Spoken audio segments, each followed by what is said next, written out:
Turahan ng primer coating gamit po yung kaka-install na insulation. Yan dito. Dito naman. Yan para hindi na ganun katrabaho. Ang mangyayari kasi, sige pa. Siya.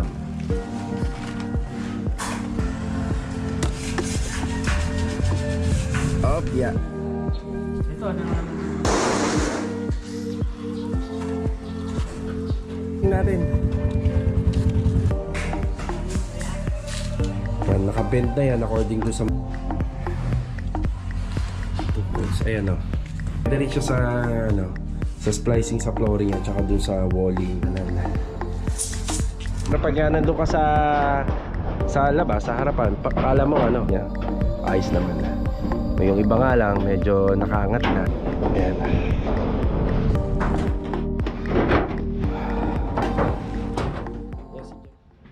Sa good morning po, October 14, araw po ng Sabado. Ayan, payroll po tayo mamaya. So dito, nakapagbigay na ako ng instruction kay Kuya Dindo sa mga gagawin dito sa harapan ng bahay, dito sa may dati naming bodega. Ito naman po yung pipinturahan, konting retouching. Saka na po tayo mag-schedule ng rito, ng general cleaning sa loob.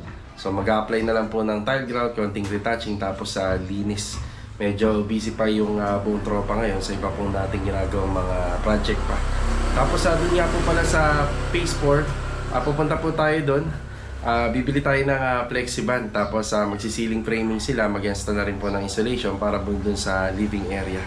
So ito mga karaos, sasamahan niyo po muli kami ngayong araw po ng Sabado. And enjoy watching po. Tara! Dito muna tayo sa may palengke. May mga malalapit na hardware dito. Bili tayo ng flexiband Sambalde. Sambalding flexiband para pagka nagkulang, follow up na lang, mga galon na lang yung bibilhin natin. Ay Sambalde muna, baka magkasya.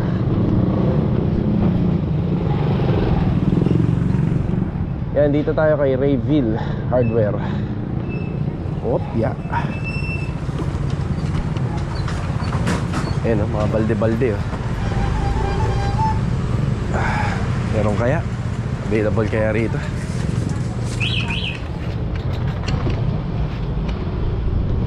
Boss, meron kayo isang balde ng flexiband? Isang balde ng flexiband? Ubus na? Oh, sige. Diba? Hindi available ang isang balde. Ano pa tayo?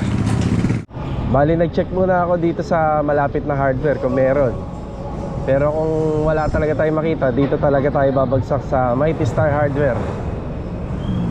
Malayo nga lang to kasi nasa papuntang highway na to Pero dito sigurado meron. May isang balde kang flexiband.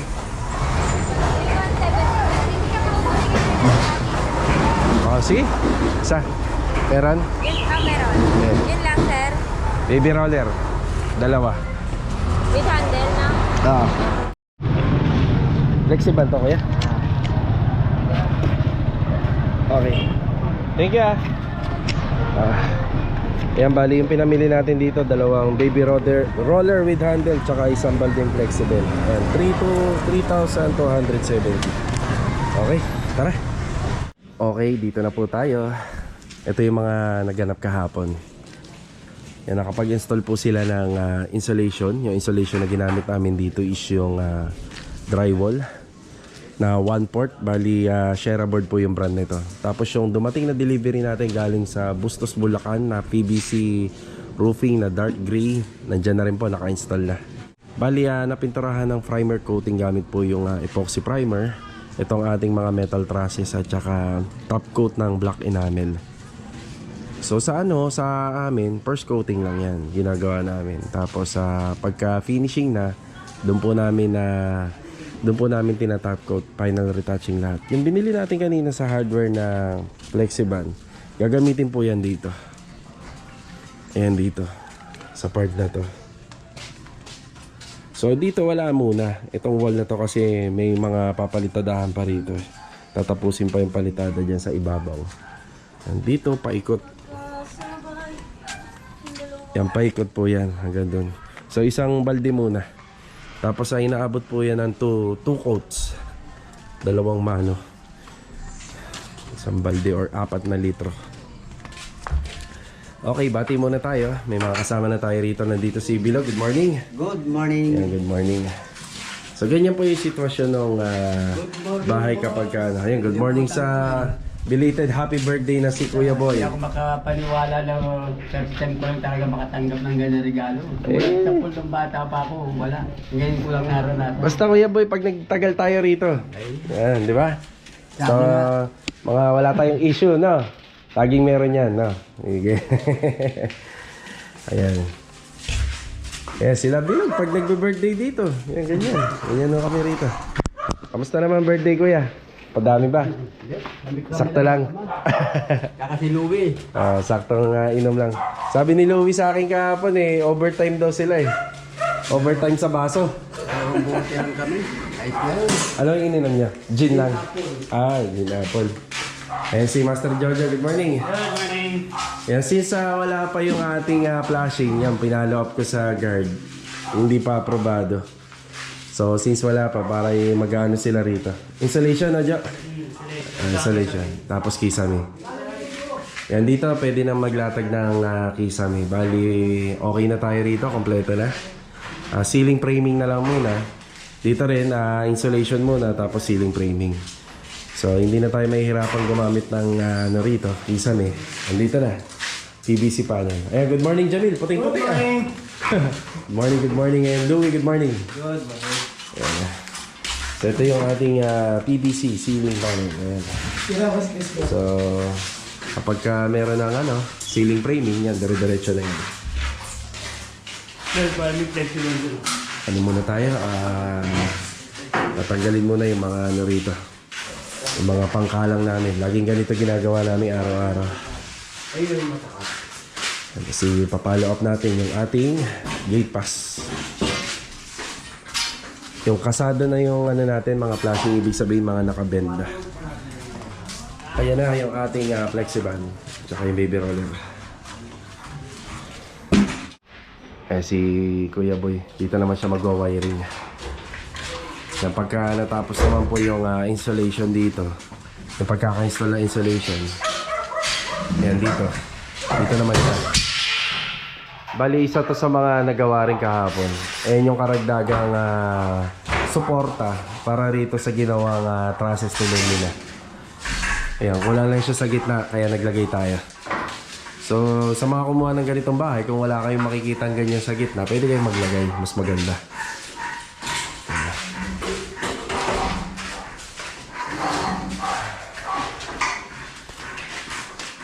Bale, ito na yung ating unang hamba, door jamb.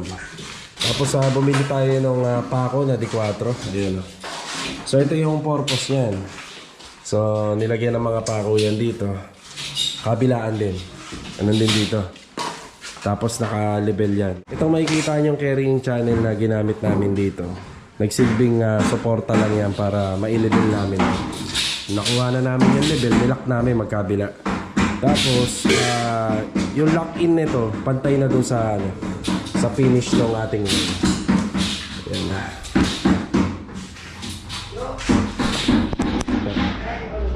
Yan, bali pagka pinalitadahan to, nagkaroon na ng palaman dito ng mga semento. Ito na yung magsisilbing suporta, yung mga pako.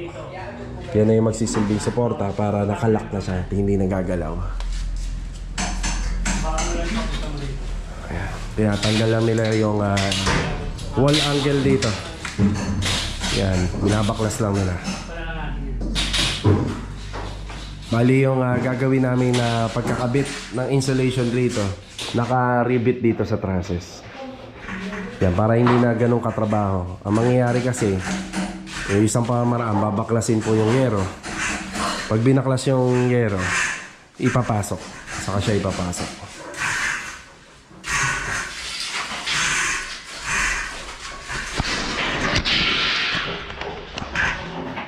Ayun si Kuya Boy, nagpapasok muna siya ng flexible. Yan, flexible para doon sa wiring. Yan, kaya wala kayong makikitang wire dito. Nakahang yung mga bakal namin, pero wala kayong makikitang wire.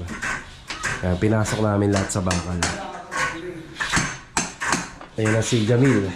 Pagtitimpla na ng flexible. Siguro Mil, kalahating balde muna, ano?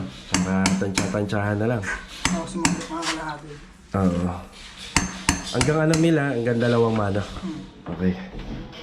Bali ngayong araw po ng Sabado. Ayan yung mga kasama natin. Meron na tayong pintor. Nag-uumpisa na. Bali kahapon, umpisahan na rin yung pagpipintura dyan sa mga bakal. Electrical yan, meron tayo. At saka mason na mag-uumpisa uli magpalitada. Bali ito, tatapusin pa to. Bintana, at saka ito. Napalitadahin dito. Tapos mga installation. Yan sila Master Jojo at si Bilog. Mga installation natin. Installer. Yan, mamaya si Kuya Dindo, pupuntahan natin doon. Sa bodega pa rin siya. Okay. Hindi kalahating ano muna. Sige, sige pa. Dagdagan mo pa. Sige pa, sige pa. Okay. Okay na yan. Ano, bali, saglit namin, ano, kutsarahin mo. Ayan, kutsara. Kuha ka kutsara.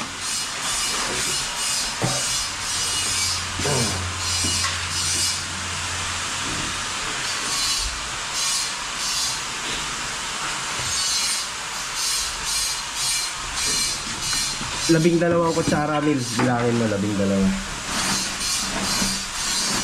Paano na natin ito? Yan, puno, Mil, ha, puno. Yan, 12. 1.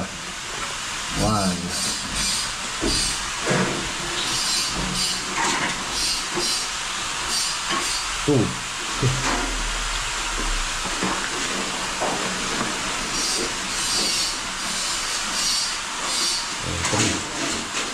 No.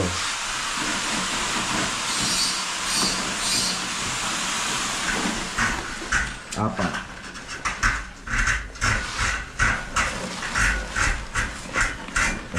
5.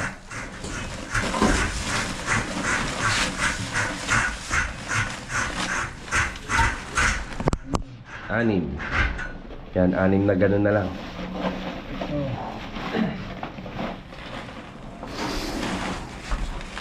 Ito.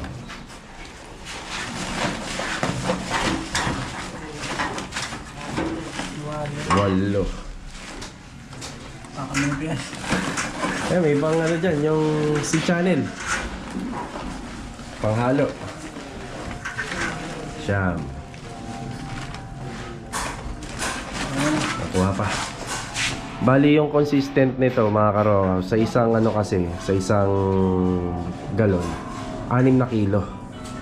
So bali pinakakutsara na lang natin sa kanya ng 12 kasi ano naman po to eh, dalawang galon ang kinalabasan nito. May tumatawag sa atin. Pero consistent na ito. Pwede tayong bumili sa hardware na nakakilo na. Kaso nga may mga semento naman tayo rito. May tumatawag. Pumunta muna tayo rito sa ating dating bodega na pinagagawa. Ay si Kuya Dindo, good morning po. Oy, morning. Yan na po ba yung kulay? Ano, kung dadad ko ba natin yan o ano? Oh, kuwang-kuha kuya. Okay na, Kuwang-kuha. pagkalabas yung itim yan. Tama to. Yan ah. Hindi kami gumamit ng light dito. Kasi alam naman natin dito sa harapan ng bahay. Tapos gagawin pa naming tambakan dito. Padumihin. Bali kuya, yung buong likod nito itim. Ah, itim. Tapos yung harapan, yan, dark gray. Para hindi ka na mahirapan. Mahirap yun eh. Mahirap pagka talikuran pa. Yan, dark gray yung pinaka bracing. Tapos black. Black yung pinaka. Ayan, nag-umpisa na si Kuya pala rito. Kuya, kaya mo rin idama yung flashing sa gilid? Yung kulay brown? O, para maging isang kulay na lang na. Aha. Sige kuya, mauna na ka. Yan. Op, ya. Balik tayo sa phase 4 ulit. Dito na ulit tayo. Nag-start na sila magkabit ng ating shareaboard na 1 volt. Yan na yung magsisilbing installation natin. Tapos nagdadagdag na lang kami ng konting bakal dito. May mga natira naman dun sa ginamit sa trusses. Yan. Yan, nakaipit yan dun sa pinaka framing. Ayun, nakaipit. Tapos naka-rivet na lang dito sa mga trusses. Bilag. Puputol si bilag na ano.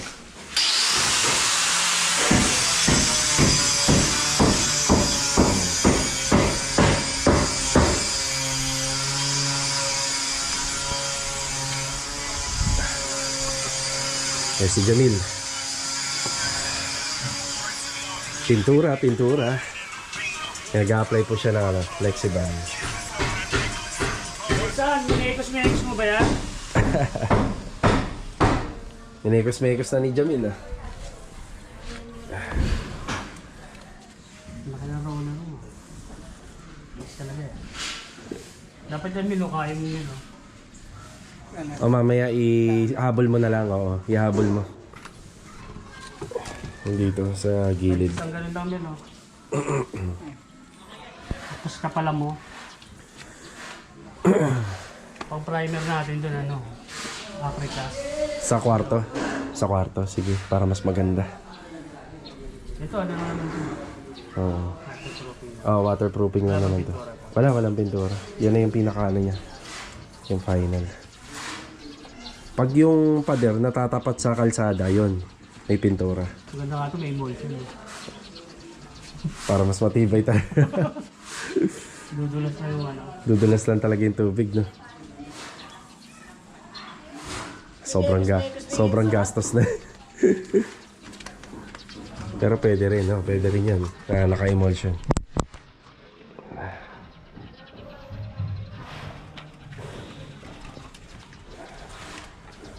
Shoutout nga pala kayong Mekos.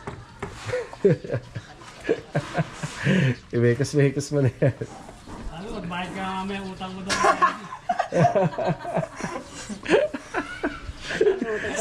Sabado pala ngayon, no?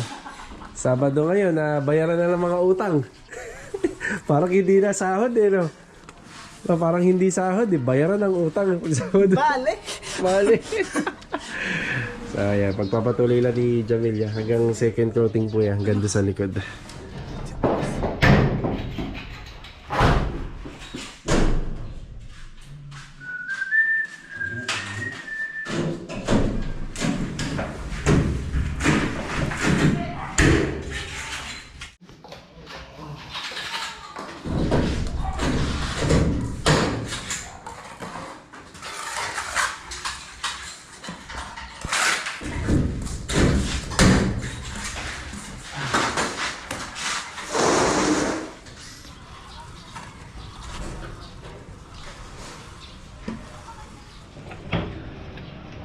Binalikan ko muna si Kuya Dindo rito. Ito na yung ginagawa niya rito. Yung details na ng pintura medyo matrabaho para sa ganitong klaseng mga bakal. Siyempre, mas maraming bakal, mas marami yung hagod, mas mahirap.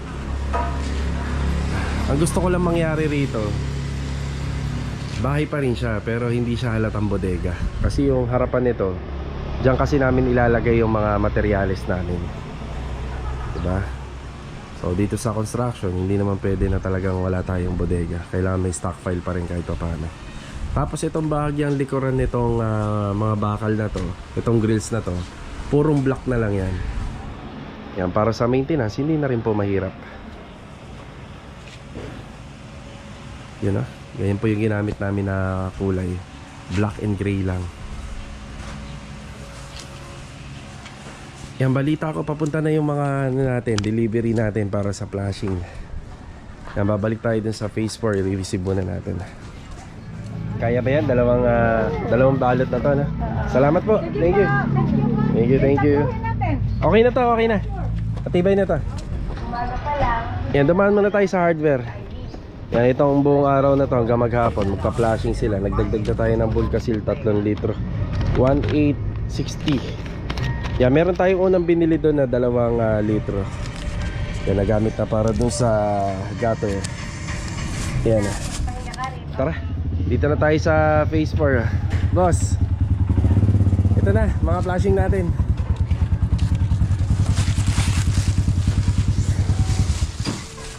yun. Kung ano po yung kulay ng bubong, Spanish red. Pero ito, mas matingkad to kasi bago. Yun nandyan sa taas, mapusyaw na yung kulay niya. Ito yung mga bulkasil natin. Tapos nagpa-order din tayo ng concrete nail na kalahating kilo. Bali na lang to, yung D1. Yan, para sa pag-install naman ng flashing. Ako, gaganda yung panahon at hindi uulan. Kaya may kakabit ng tropa yan mamaya. Doon na lang po, boss. Sa loob. Dyan, sa may tubular. Sa tabi ng tubular.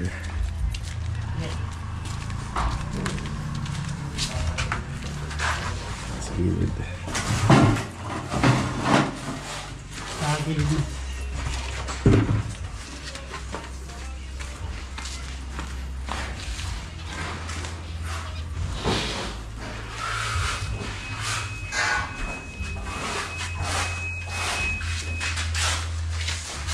Yun, konting ano na lang po ta.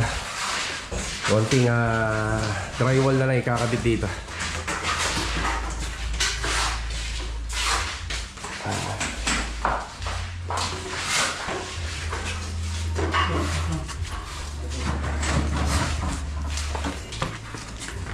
Yung mga in-order natin sa CMT Metal Roofing, merong side flashing, may L flashing at saka yung capping.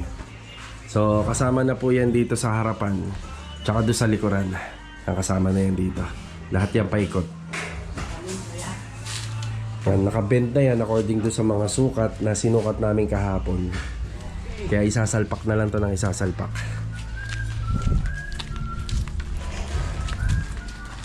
Yan, sa mga ganito, nasa 54 square meter yung ano yata nagagamit namin dito. Mga na 19 pieces.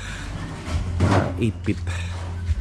Yan, may kasama na dyan sa sidings, sa wall, sa likod. Yan, nandyan lahat. Tapos yung ginamit namin dito 0.5, matigas. Matigas po yung flashing natin dito. Kasing tigas po nung gutter na ginagamit natin. 0.5. Yan o. Gauge 0.5. Yan. Kapag mas matigas po yan or mas makapal yung thickness, mas matagal ang buhay. So yung pag-maintenance hindi ganun kadali. Ano yung nagagawa ni Louie rito? Pak. Walang hangover. Hindi nalalaglag. Tama lang. Yan, na-check na ni Master Jojo lahat. Tigas oh. Ito yung gagamitin natin pako. Tama-tama, matigas to. Pag yung concrete nail na ordinary kasi umaano siya, tumatalbog. Bihira na kasi makakita ng original na. Update tayo rito. Ayan na. 2 coats na. 2 coats. Ayan o. Inaano na ni Jamil, pinapala para pati yung pinaka-ilalim malagyan. Ayan o. Pati rito sa likod. Yun. Waterproof.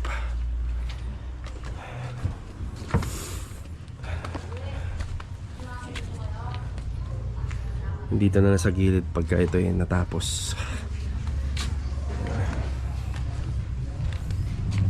Bale, ito mga materialis natin to, kasama po itong concrete nail natin.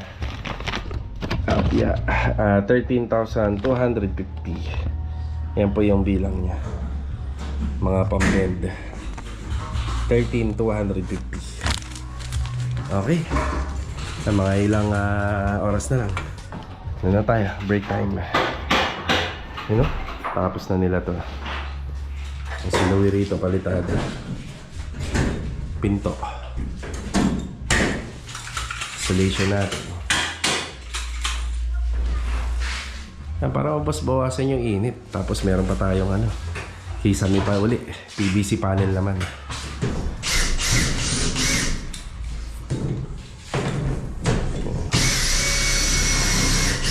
Yan, paubos na yung junction box namin. Yan, pagkabalik natin after break time, bibili ulit tayo tsaka yung utility box. Yung junction, ginagamit po yan dito sa mga splicing sa kisame. Ang kadalasan. Pwede rin siya sa sa splicing sa flooring at tsaka dun sa walling. Tapos yung mga sa switches and outlet, yung ganito, ayan, yung ganito yung sa taas. Yung kadalasan switches and outlet. Yan po ginagamit yun.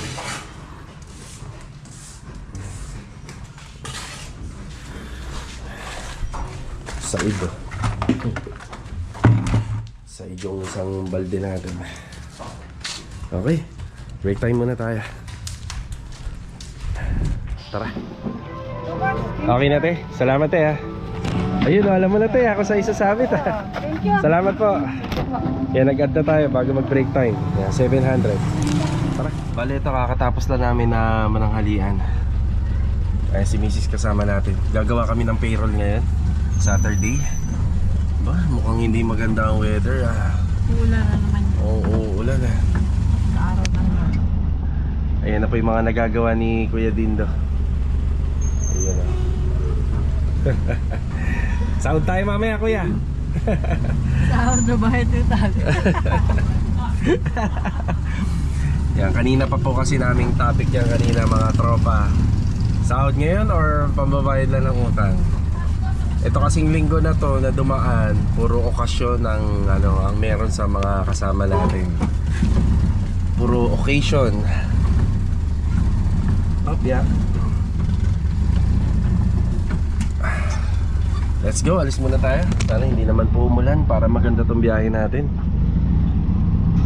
Tara. Sinama ko si Mrs. dito. Ito, kaya dala namin yung owner, dala namin yung hagdanan. Mukha namang uulan talaga. Kasi nga, nasa bubong kayo gumagawa. Talagang history na, no? Kapag ka may sumpa, kapag may kinukumpuni sa bubong, ito ang resulta. Uulan nga talaga to, hindi na natin mapipigilan. So, dinala ko yung hagdan para makapag-shoot din ako ng video ron. Ito yung karagdagang mga utility and junction box na binili natin kanina.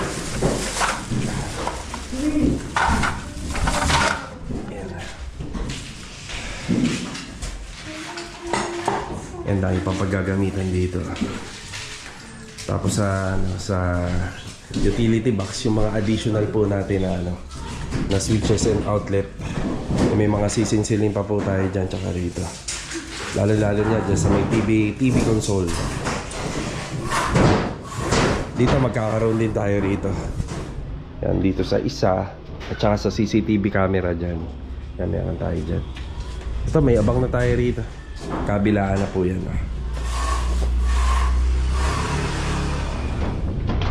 Okay, nandito tayo sa bubong. Hindi kompleto yung vlog ng renovation ko, hindi natin may papakita. Okay. So, umpisa tayo rito sa harapan ng bahay. So, ganito yung itsura niya pa lang. So, kaya pala nung kahapon, winiwisikan ni Louie to para para malinis. Ito, madali naman linisin to. Pwede naman punasan yan. Yun, oh. Ba, gutter niya, may gutter siya. Ba, pero pag nandun ka sa labas, sa harapan, kala mo walang gutter. Isa yan sa mga lalagyan ng flashing dito. Yan, may flashing yan. Tapos dito, meron din. Yan. Ang una ko napansin dito, manipis yung bubong dito sa may sa turnover ni Lumina. Yun, manipis. Walang wala doon sa bubong na ikinabit natin. Yun, oh. Ito talaga, oh. Kita nyo, wala nang tunog, oh, di ba? Ito, matunog. Tapos yung flashing natin, yun, oh, makapal. Yan, makapal siya. Maganda pag makapal talaga, no?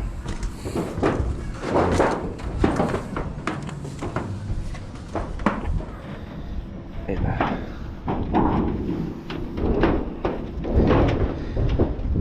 Kanina napaka-araw, oh. Oh, bonus to, wag lang uulan. Ganda magkabit ng flashing dito, mahangin pa. Ito nga pala ibang materialis namin nandito. metal paring para sa kisame pa yan sa baba. Tapos ito pa yung metal studs para sa division ng kwarto. Yan na. Yeah, meron na rin po siyang may onting kalawang na rin po, kaya kailangan po natin gamitan po ng epoxy primer. Yan, lilinisin muna. Pag natanggal na po itong mga kalat dito, yan, pwede na. Maganda naman yung mga pagkaka-flashing niya. Ayos naman. Yung iba nga lang medyo nakaangat na. Ang sikreto na lang na ginagawa namin dito, yan, pinapabigatan na lang namin to para matibay. Si Jamil apply ng Bulkasil. Yun nipis. Tapos ang napansin lang namin dito, dahil naglagay nga kami ng additional na biga dun sa baba gamit yung 2x4 na tubular, hindi na siya masyadong magalaw. Pero still yung niya, ayan yung yero manipis, kaya ito maingay, onting apak lang ingay na. Pero dito, ang tahimik na kaagad. Pagdating dito, ang tahimik na. Yung ginagawa ni Jamil, lahat ng pinag-excruan, ilalagay niya na po ng Bulkasil. Wow, ang hangin. Yan, sana ganyan lang yan, Sana wag namang umulan para masaya lahat tayo. Mekos lang. Tornado, Bulkasil tornado.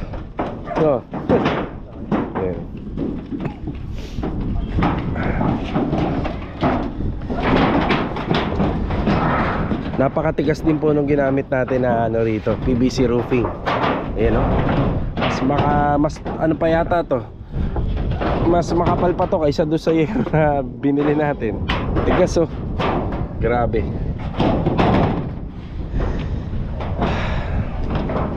Ayan. Ano, Joy? Maingay. Maingay yung yero rito. Pero yung yero namin na kinabit, tahimik. Ito, dito maingay break time muna.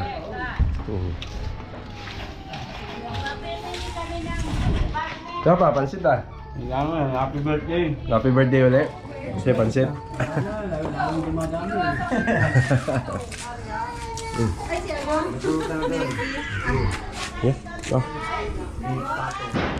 Ito, magbibigay na tayo ng update. Ayan, bali sa living area, itong 22 square meter, nalagyan na ng insulation. Yan isa sa mga update natin.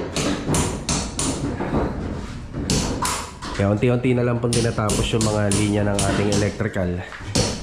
Yung samba ng pinto, yan, yung door jamb, tuluyan na nakapabit. Yan, may plastering na.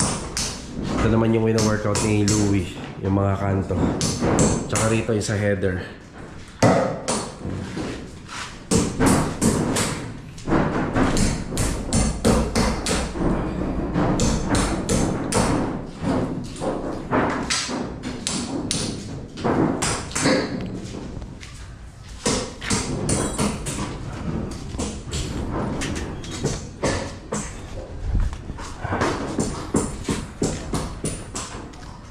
Tapos yung tatlo nating kasama, ayan, nagpapatuloy nila yung installation ng flashing.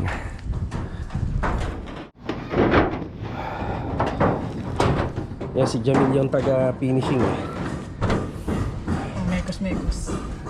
Mekos. Maganda flashing natin, Mil, ngayon, makapal. Ano tawag dyan, Mekos lang yun. Minekos. Ayan, ganito yung ginawa namin sa firewall dito. Kabilaan, naka L-type siya. Tapos sasakluban natin ng capping.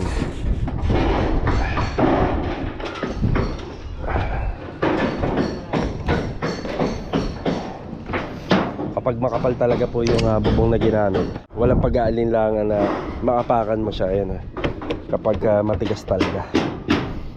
Ayan po, yung flashing na ginamit natin 0.5 sa ganun din sa yero 0.5, 2.5 naman yung thickness nito. Ito yung mas makapal to. sulit na sulit yung PVC roofing dito. Okay, ito lamang po yung update natin, no? Dito sa Phase 4. Yan, maraming salamat sa magandang weather.